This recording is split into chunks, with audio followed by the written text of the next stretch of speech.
Arestado sa Pasay ang isang lalaking nanuntok umano sa isang person with disability. Huli rin ang dalawang dayuhang nakainom matapos naman daw manutok ng baril. Wala silang pahayag. Balitang hatid ni Jomar Apresto. Sa kulungan ng bagsak ng dalawang dayuhang ito matapos umanong manutok ng baril sa Roas Boulevard sa Pasay City. Nagtitrip sila. Very alarming nga yung ganon.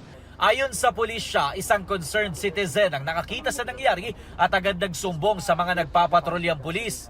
Nalaman natin yung description, hinabol po ng mga pulis natin, and yun, upon verification, nakitaan po sila ng baril at saka po ng kutsilyo. Nakainom po sila. Patuloy na inaalam ng pulisya kung ano ang background ng mga suspect at kung saan sila nakakuha ng hindi lisensyadong baril.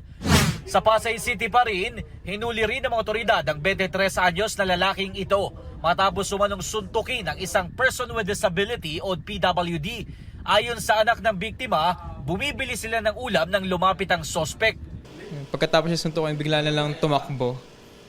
Hindi niya rin po alam, siguro na pagtripan lang po talaga. Hindi naman makausap na maayos ang suspect na aminadong gumagamit siya ng illegal na droga. Minsan po. Gano'ng kadalas yung minsan?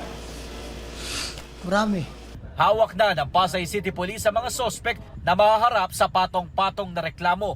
Sakaling makaranas ng katulad na pangyayari, payo ng pulisya agad magsumbong sa kanila. Pwede rin mag-report online sa pamamagitan ng e-reporting system ng PNP na makikita sa egov.ph app.